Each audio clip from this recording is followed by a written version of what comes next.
नमस्कार, मैं हूं सौरभ त्रिपाठी। बड़ी बहस मध्य प्रदेश में आप सभी का बहुत बहुत स्वागत है। परिवहन विभाग के पूर्व कांस्टेबल सौरभ शर्मा की तलाश लगातार जारी है। 27 दिनों से अभी तक तलाश जारी है, कोई सुराग नहीं लग पाया। हालांकि सौरभ शर्मा के ठिकानों पर लोकायुक्त, आयकर विभाग और उसके बाद प्रवर्तन निदेशालय भी कार्रवाई कर चुका है, लेकिन अभी तक इस बात की पुख्ता जानकारी सरकारी एजेंसियों को नहीं है कि आखिरकार सौरभ शर्मा कहां है, जिस पर अब सवाल खड़े हो रहे हैं। रिटायर्ड पुलिस अधिकारी की माने तो मौजूदा समय में पुलिस इस सिचुएशन के लिए तैयार ही नहीं है। हमें अपनी इंटेलिजेंस को अपग्रेड करना होगा कि नए टेक्नोलॉजी के साथ इंटेलिजेंस को अपग्रेड करना पड़ेगा, तभी इस भ्रष्टाचारियों को हम गिरफ्तार कर पाएंगे। वरिष्ठ पत्रकार सुरेश शर्मा तो सरकार की मंशा पर ही सवाल उठा रहे हैं। उनका कहना है कि सरकार की मंशा नहीं है कि वह सौरभ शर्मा को गिरफ्तार करे। भ्रष्टाचार को संरक्षण देने के लिए सौरभ शर्मा को गिरफ्तार नहीं किया जा रहा है। बड़े मगरमच्छ को बचाने के लिए सौरभ शर्मा की गिरफ्तारी नहीं की जा रही है। और तो वहीं एक और रिटायर्ड अधिकारी का कहना है कि राज्य और केंद्र सरकार का इंटेलिजेंस पूरी तरीके से फेल है। सरकार को इंटरपोल पुलिस को जानकारी भेज देनी चाहिए। सरकार ही नहीं चाहती है कि सौरभ शर्मा की गिरफ्तारी हो। उनका यह भी कहना है कि जैसे व्यापम का हाल हुआ वैसे ही इस केस का हाल होगा। आपको बता दें कि आरटीओ के पूर्व कांस्टेबल सौरभ शर्मा के निवास पर लोकायुक्त ने 19 दिसंबर को छापे मारकर कार्रवाई की थी। इसके बाद दिल्ली से लेकर मध्य प्रदेश की सरकारी एजेंसियां सौरभ शर्मा की तलाश में जुटी हुई हैं। सूत्रों के हवाले से जानकारी मिली है कि अब सौरभ शर्मा हाईकोर्ट में अपनी जमानत याचिका दायर कर सकता है। आज इसी मुद्दे पर हम विस्तार से चर्चा करेंगे। चर्चा के लिए कुछ हमारे साथ खास मेहमान जुड़ेंगे। उससे पहले सुनिए कि 27 दिन बाद भी सौरभ शर्मा की गिरफ्तारी नहीं हो पाने के बाद क्यों जांच एजेंसियों पर सवाल उठ रहे हैं। आखिरकार कहां है सौरभ शर्मा?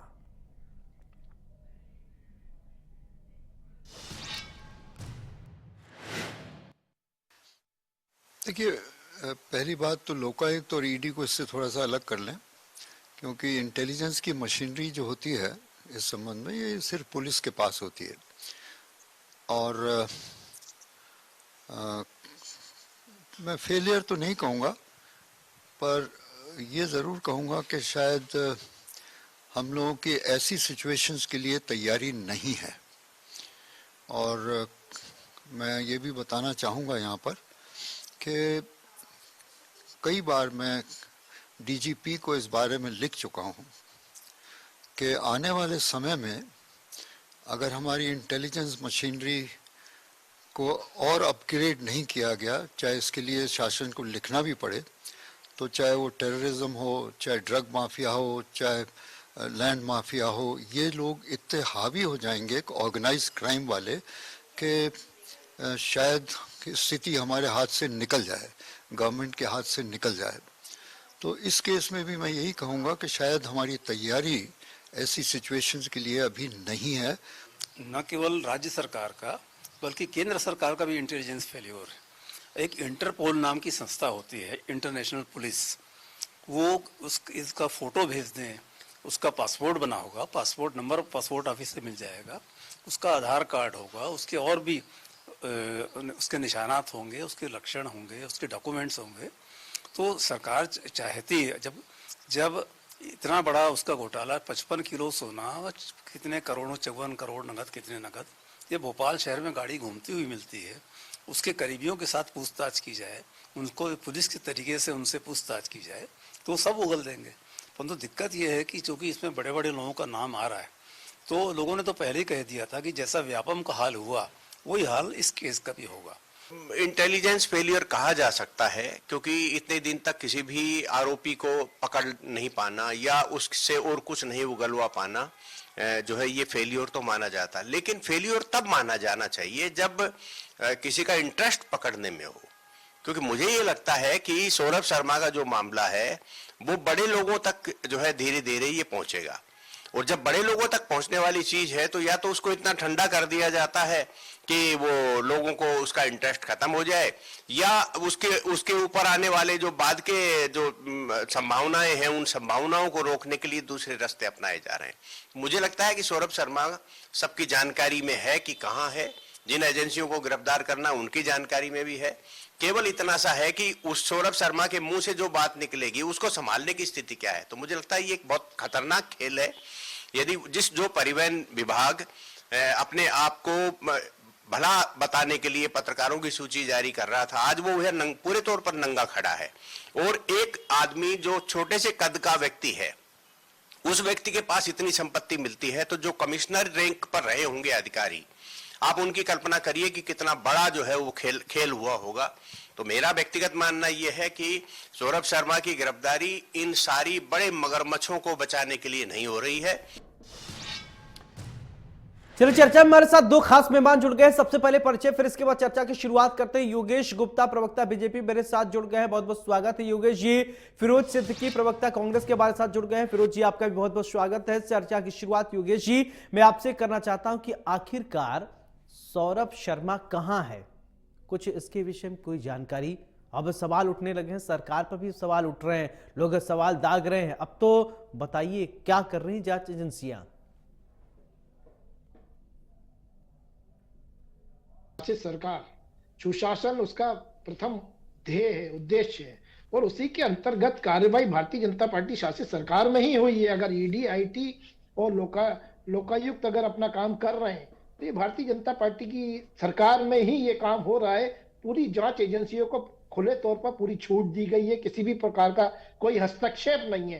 तत्पश्चात रोज मीडिया के माध्यम से जो हर डायरी के पन्ने खुल रहे हैं वो आप लोगों के समक्ष हैं। कहने का तात्पर्य है कि डॉक्टर मोहन यादव की सरकार सुशासन को साधते हुए और भ्रष्टाचार मुक्त शासन का जो वादा मध्य प्रदेश की जनता से किया था उसी के अनुरूप ये कार्रवाई हो रही है। सौरभ शर्मा को पकड़ने की जो बात की जा रही है बार बार, निश्चित रूप से जांच एजेंसियों के माध्यम से, अन्य एजेंसियों के माध्यम से। अब सवाल ये उठ रहा है कि जांच एजेंसियां फेल हैं, 27 दिन से कहां है, कुछ भी जानकारी नहीं है। अब खबर तो ये भी आ रही है कि वो याचिका दायर करने वाला है जमानत का, और आप लोग कह रहे हैं कि आप काम कर रहे हैं, 27 दिन से तो पकड़ नहीं पाए हैं, सुशासन का ढोल पीट रहे हैं। देखिए, लुकआउट नोटिस सरकार ने जारी करने के बाद जो दबाव सौरभ शर्मा, उसके परिजनों पर, उससे निकट संबंधियों के ऊपर पड़ा है, इससे घबरा कर कोर्ट में उसने अग्रिम जमानत के लिए आवेदन दिया था जो खारिज हो चुका है। हाईकोर्ट में भी उसका यही आश्रय होने वाला है और मैं समझता हूं 1 या 2 दिन में वो लोकायुक्त के समक्ष अपनी पत्नी के साथ समर्पण करने आने वाला है। ऐसी सूचनाएं कुछ सूत्रों के माध्यम से प्राप्त हुई।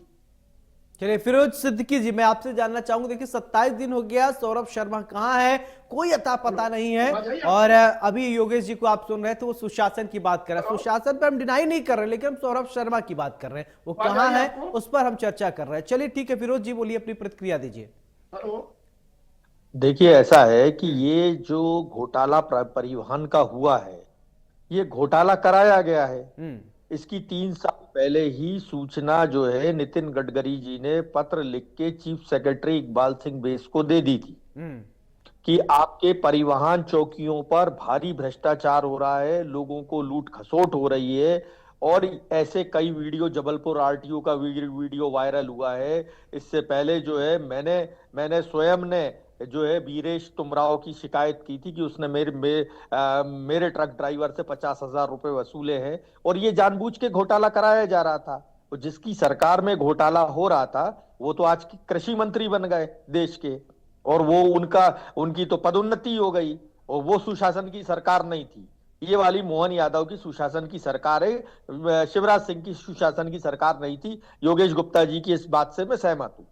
अब जब गडकरी जी जैसा व्यक्ति शिकायत करे और चीफ सेक्रेटरी ध्यान ना दे, उसके बाद अब 55 किलो सोना मिल गया, 2.5 कुंटल चांदी मिल गई। उसके बाद जो ना खाऊंगा ना खाने दूंगा वाले जो प्रधानमंत्री हैं, उनके राज में डबल इंजन की सरकार में इतने बड़े बड़े घोटाले हो गए और सरकार हाथ पे हाथ रखे बैठी है। उसको तो भगाया गया है। एक दिन पहले उसको जांच एजेंसी के लोगों ने जानकारी दे दी थी कि तुम्हारे यहाँ छापा पड़ने वाला है, और उसी लिए उसने दुबई भाग गया वो।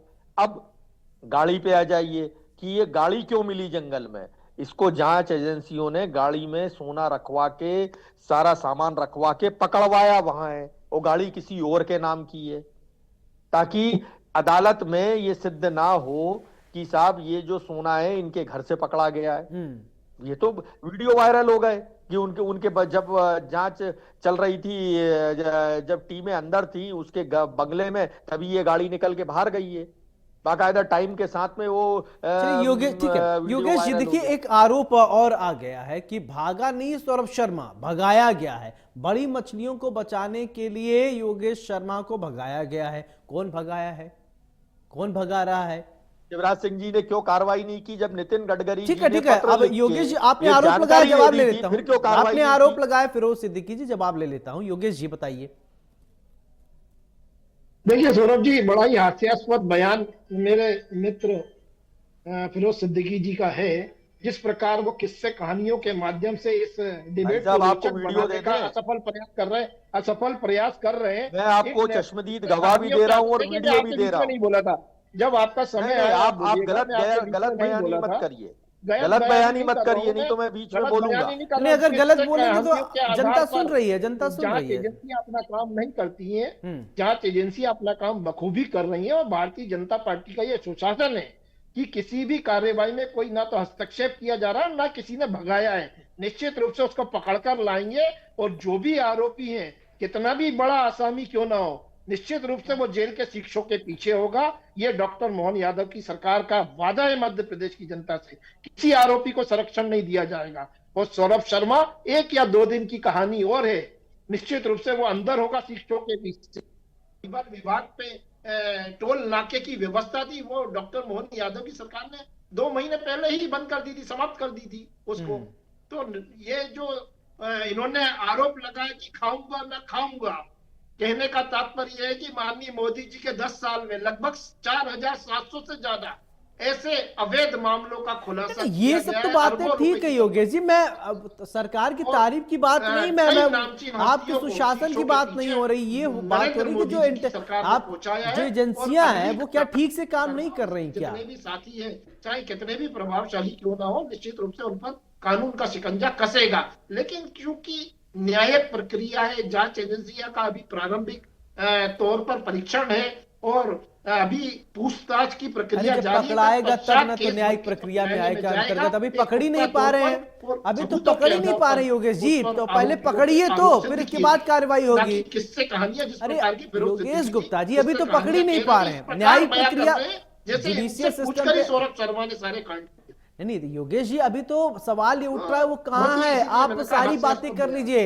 वो ठीक है एक तरफ है, लेकिन अब सवाल एजेंसियों पर उठ रहे हैं। एजेंसियों पर क्या आप लोगों को दबाव नहीं है? क्या आप लोग कह नहीं रहे भैया कहाँ है, खोज के लाओ? जमीन में धंस गया, आकाश उड़ा ले गया, कहां गया सौरभ शर्मा कुछ पता नहीं चल रहा है। और लगातार आपकी एजेंसियां लगी हैं, क्या लोकल इलाही फ्यूल है आपका, या जो तंत्र है सूचना का तंत्र हो, या फिर आपकी जान पहचान का जो तंत्र होता है जिसके माध्यम से आप लोग निकालते हैं चीजों को, वो फेल हो गया है क्या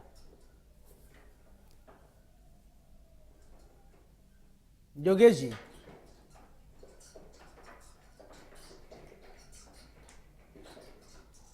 तो चलिए ठीक है, फिरोज सिद्दीकी जी बोलिए। देखिए ऐसा है कि अभी तक सरकार ये नहीं बता पाई कि वो हैं कहां, कौन से देश में है। Bureau of immigration of India होता है, जब आप कहीं किसी देश से बाहर जाते हैं तो वो पासपोर्ट पे एक स्टैंप लगाता है और आपका वीजा चेक करता है कि आप किस देश में जा रहे हैं। तो वो उनके पास, और वो फोटो भी लेते हैं, बाकायदा फोटो भी लेते हैं वो, और उनके पास पूरी जानकारी होती है कि कौन व्यक्ति इस देश का किस पासपोर्ट से ट्रैवल कर रहा था और वो किस देश में गया। वो आज तक जानकारी इन्होंने साझा नहीं की। नंबर 1 बात, नीरव मोदी, विजय माल्या, मेहुल भाई, ये सब भाग गए देश का करोड़ों रुपया लेके। आज तक ये सरकार लेके आ पाई किसी को नहीं लेके आ पाई। ठीक, इनको ये नहीं पता कि जांच एजेंसियां काम कैसे करती हैं। जब जांच एजेंसियां काम करती हैं तो वो सीआईडी लगा देती हैं उस आदमी के पीछे, और महीनों उस आदमी की रेकी की जाती है और उसकी एक एक चीज की खबर निकाली जाती है। तो वो ये कैसे मान लिया जाए कि वो एक दिन पहले दुबई भाग गया, गाड़ी में कैसे सोना आ गया, किसी चीज की जानकारी नहीं, जबकि मीडिया ने खबर चला दी, दिखा दी कि ये देखो ये गाड़ी इसके बंगले से निकल के जा रही है, सीसीटीवी कैमरे में कैद हो गई, और वो टाइम और डेट जांच एजेंसी अंदर थी, ये भी सामने आ गया। और आज तक कोई परिवहन आयुक्त से पूछताछ नहीं हुई। किसी परिवहन आयुक्त कहां है भैया, उस तत्कालीन प्रमुख सचिव कहां है तत्कालीन? इकबाल सिंह बैस जी से क्यों नहीं पूछा गया कि आप ये बताइए साहब कि जब आपको नितिन गडकरी जी ने पत्र लिख दिया था तो ये तीनों आदमियों ने, मुख्य सचिव, प्रमुख सचिव और परिवहन आयुक्त, इन्होंने क्या कार्रवाई की इस मुद्दे पर? नहीं पता, किसी चीज का कोई पता नहीं है। सरकार सुशासन की है, ऐसा है, रटी रटाई बातें करने से फायदा नहीं है ना भाई। ये प्रदेश की हंसी उड़ रही है, हम लोगों की हंसी उड़ रही है। हमारे यहाँ बच्चे जो है पीएससी के एग्जाम में, तमाम एग्जामों में दर दर की ठोकरें खा रहे हैं, कड़ाके की ठंड में प्रदर्शन कर रहे हैं, और सरकार जो है अरबों रुपए खा रही है लोगों के। 100 रुपए लीटर से ज्यादा का हम पेट्रोल खरीद रहे हैं, डीजल खरीद रहे हैं, लोग महंगाई से परेशान है, टैक्स पे टैक्स लाद रही है सरकार। योगेश गुप्ता जी बोल रहे हैं, ठीक है, लाद रही है और हमारा पैसा चोरी करके ले जा रहे हैं। ठीक है, ठीक है, योगेश जी कुछ कहना चाह रहे हैं, बोलिए क्या कह रहे हैं? देखिए सौरभ जी, संवेदनशील मामलों में जांच एजेंसियों की जब जांच चालू होती है तो उसके इस प्रकार खुलासे नहीं किए जाते। ये बचकाना वक्तव्य दे रहे हैं मेरे साथी प्रवक्ता। दूसरी बात, भ्रष्टाचार के ऊपर बात कर कौन रहा है? जिस कांग्रेस पार्टी जो भ्रष्टाचार की जनक रही है 55-60 सालों तक, जिसके स्वर्गीय प्रधानमंत्री राजीव गांधी के स्वयं अपने कथन हुआ करते थे कि जनहित कल्याणकारी योजनाओं के लिए अगर 1 रुपए केंद्र से चलता है तो 15 पैसे हितग्राहियों तक पहुंचता है, जिन्होंने अपने पूरे 55-60 साल के कार्यकाल में 85% के घोटाले किए हो, भ्रष्टाचार किए हो, वो आज भ्रष्टाचार मुक्त शासन देने वाली माननीय नरेंद्र मोदी और आपको लाइसेंस मिल गया के ऊपर नहीं, इसलिए आपको लाइसेंस मिल गया, आप ये कहना चाहते हैं? आपको डाका डालने का लाइसेंस मिल गया?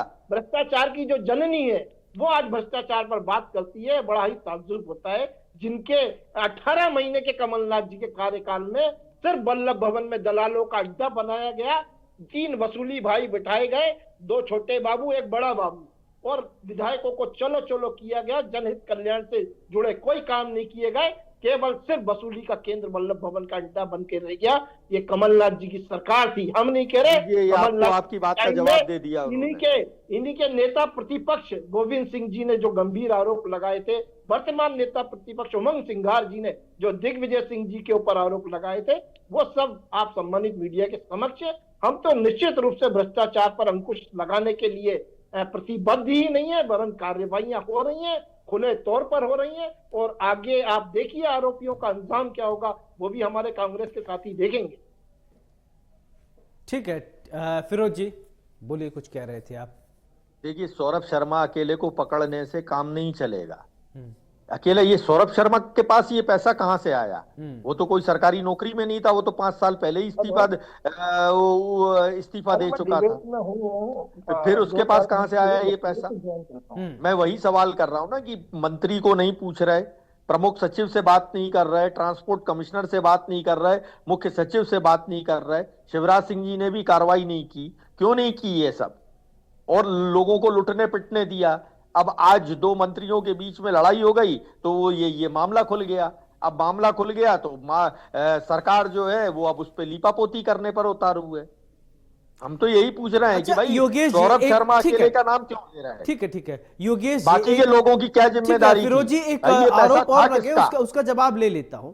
तो आरोप यह है योगेश जी कि कुछ लोगों को बचाने की कोशिश की जा रही है, ये आरोप लग रहे हैं। भाई किसको बचाने की कोशिश कर रहे हैं? यानी आपके पास तो डेटा होगा कि अगर ये पकड़ा गया और ये अगर पेश होता है तो नाम खोलेगा, और अपना नाम खोला तो हो सकता है कुछ कोई बड़े नाम आ जाए, ऐसे नाम आ जाए जो चौंकाने वाले नाम हो। इस बात का तो नहीं डर है कुछ? देखिए, हत्या की भी संभावना है उसकी। नहीं ठीक है, फिरोज जी शर्मा को सिक्योरिटी दी जाए, उसकी हत्या भी हो सकती है। कांग्रेस की मांग की है कि उसको सुरक्षा भी दी जाए। समय जाया हो रहा और कुछ नहीं हो रहा। नहीं ठीक है, क्योंकि ये आरोप लगातार लग रहे हैं, इसका जवाब ले लेना जरूरी होता है। योगेश जी बोलिए। इन आरोप पर बेहतरीन जवाब हमारे माननीय मुख्यमंत्री मोहन यादव जी ने दिया है कि कितने भी रुसूखदार आदमी क्यों ना हो, कितना भी बड़ा व्यक्ति क्यों ना हो, अगर वो आरोपी है तो वो शिक्षों के पीछे होगा। जांच एजेंसियों को कार्रवाई करने दीजिए, उन्हें पूरी खुली छूट दी गई है। और बड़े नाम जल्दी आपके समक्ष आएंगे। उदाहरण के तौर पर हम बिना पक्षपात के कई ऐसे नाम भी अभी वर्तमान परिप्रेक्ष्य में आए हैं जो भारतीय जनता पार्टी से जुड़े हुए हैं, उनके ऊपर भी कार्रवाइयां हुई हैं। तो कहने का तात्पर्य है कि बिना पक्षपात के भारतीय जनता पार्टी शासित सरकार में भ्रष्टाचार मुक्त शासन देने हेतु ईडी, आईटी और लोकायुक्त अपना काम कर रही हैं और उन्हें काम करने की पूरी छूट मध्य प्रदेश सरकार की तरफ से मिली हुई है। बिल्कुल। देखिए फिरोज जी, ये तो कह रहे हैं कि योगेश जी अगर कोई नाम आता है, अगर जानकार बड़े नाम आते हैं, वो चाहे कोई भी रसूखदार पार्टी से जुड़ा हो, अगर वो आरोपी है, दोषी है, तो उस पर कार्रवाई होगी। देखिए ऐसा है, व्यापम में कितने ऊपर लोगों पे कार्रवाई हुई। ये पहला आदमी नहीं है जिस आरक्षक के या बाबुओं के घर से, ड्राइवरों के घर से, क्लर्क के घर से करोड़ों रुपए की संपत्तियां निकली हैं और लोगों की संपत्तियां पकड़ाई भी हैं।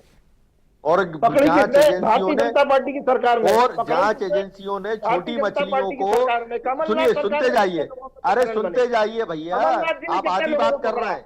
हमारी सरकार आधी बात रही है, आपकी सरकार भगा रही है। आधी बात करी है आपने।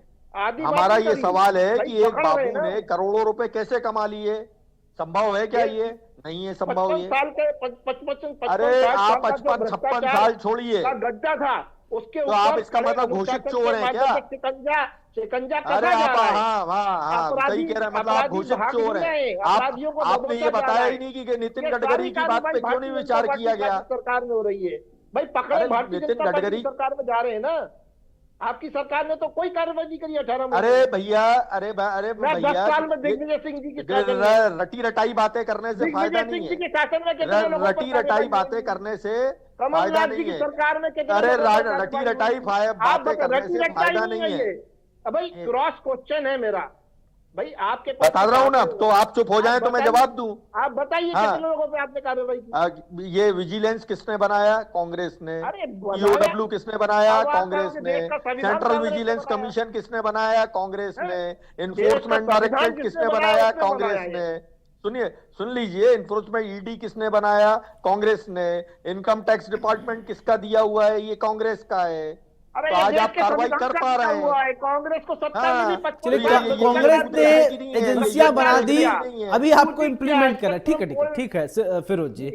कांग्रेस ने जो एजेंसियां बनाई, अभी आपको उससे काम करवाना है योगेश जी। और वो एजेंसियां क्या? देखिए, एजेंसियों पर हम सवाल नहीं उठा रहे हैं, लेकिन सवाल इसलिए उठ रहा है कि देर बहुत ज्यादा हो गया।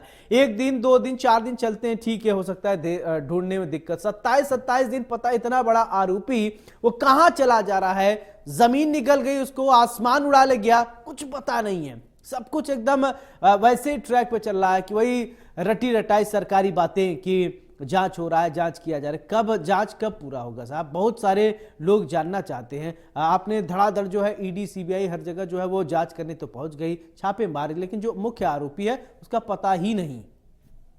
मंत्री किसका पैसा था पहले ये तो बताओ, मंत्री कहाँ है? सौरभ शर्मा जल्दी पकड़ा जाएगा, मैं आश्वस्त करता हूं आपके चैनल के माध्यम से। मुश्किल से 2 या 4 दिन की बात और है, उसके ऊपर इतना आपको कैसे जानकारी हो गई 2-4 दिन की? शिकंजा अरे कस 2-4 चुका दिन है। की जानकारी जांच कैसे हो गई एजेंसियों भाई? के माध्यम से उसकी संपत्तियां फ्रीज की है, बैंक अकाउंट क्लोज किए गए। ये देखिए, अब दूसरी बार आप बोले 2 या 4 दिन में कैसे, आपको कैसे पता? इसका मतलब योगेश गुप्ता आपको पता है सौरभ शर्मा का है। आप कह रहे हैं 2 या 4 दिन में उसकी गिरफ्तारी हो जाएगी। योगेश जी, आप कह रहे हैं 2 या 4 दिन में गिरफ्तारी हो जाएगी, आपको पता है? समक्ष वो समर्पण करेगा पत्नी के साथ, कैसे? उसके ऊपर कड़ा शिकंजा कस चुका है।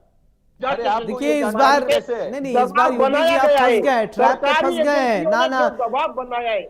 आप ये भी नहीं बता पा रहे कि वो है किस देश में, और आप कह रहे हैं कि 2 दिन के अंदर वो कर देगा। सब बता पा रहे हैं, ये सब खुलासे जांच एजेंसियों के अधिकार क्षेत्र की बात है। इनको मैं नहीं, इनके ऊपर कोई टिप्पणी कर सकता हूँ, ना ही मध्य प्रदेश सरकार। आप ऐसा क्यों कह रहे हैं कि 2-4 चलिए ठीक है, आप कह रहे हैं कि ठीक है, आप कह रहे हैं कि 2 या 3 दिन में पकड़ लिया, ठीक है। आप हमारे चैनल पे बोल कर जा रहे हैं। नहीं योगेश जी, आप इंडिया न्यूज मध्य प्रदेश छत्तीसगढ़ पर बोल रहे हैं कि 2 या 4 दिन में गिरफ्तार हो जाएगा, शायद हो सकता है आपको पुख्ता जानकारी हो।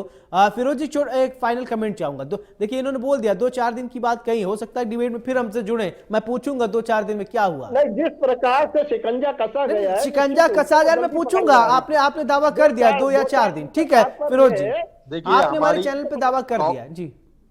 देखिए कांग्रेस को ये डर है कि जैसे व्यापम में 54-55 लोगों को मौत के घाट उतारा गया, उसी तरीके से सौरभ शर्मा की भी हत्या हो सकती है, उसकी सुरक्षा की जाए, सरकार ये खुलासा करे कि वो किस देश में है, ठीक, उस पे रेड कॉर्नर नोटिस अगर आपने इंटरपोल से जारी किया है तो वो कब जारी हुआ है ये। और चौथी मांग ये है कि ट्रांसपोर्ट कमिश्नर, प्रमुख सचिव, मुख्य सचिव और तत्कालीन मंत्री, ये चारों से क्यों पूछताछ नहीं हो रही है, इस बात की भी जानकारी का जो है खुलासा कर दें लोकायुक्त की टीम, या सरकार इस बात की खुलासा करे। सरकार ने नोटिस दे के पूछा क्या इन लोगों से? चलिए अब तो योगेश जी ने कह ही दिया, 2-4 दिन और इंतजार करिए, हो सकता है पन्ना खुले डायरी में 66 पन्ने की डायरी में 6 पन्ने जो है वो सामने आ गए, हो 60 पन्ने जो बचे हैं, हो सकता है उसका भी खुलासा हो जाए। बहुत बहुत शुक्रिया योगेश गुप्ता जी, बहुत बहुत शुक्रिया आपका। फिरोज सिद्दीकी आपका भी बहुत बहुत शुक्रिया। बड़ी बहस में आज हमने चर्चा की, आखिरकार सौरभ शर्मा कहां है। सौरभ शर्मा को जमीन निगल गई, आसमान उड़ा ले गया, कहां है किसी को कोई जानकारी नहीं। जांच एजेंसियां लगी हुई हैं, जांच रही हैं, इधर उधर हर जगह खाक छान रही, लेकिन नहीं पता है तो सिर्फ सौरभ शर्मा, उसको जमीन निगल ले गया या आसमान उड़ा कर ले गया। अब सवाल कई उठ रहे हैं और इन सवालों का जवाब जिम्मेदारों को देना होगा। अभी बीजेपी प्रवक्ता हमारे साथ जुड़े, उन्होंने कहा कि 2-4 दिन की बात है साहब, वो सलाखों के पीछे में होगा, देखना होगा कि 2-4 दिन में वास्तव में पकड़ लिया जाता है या नहीं। योगेश जी ने किस बिना पर यह कहा, ये भी बड़ी बात होगी। बड़ी बहस में मेरे साथ फिलहाल इतना ही, नमस्कार।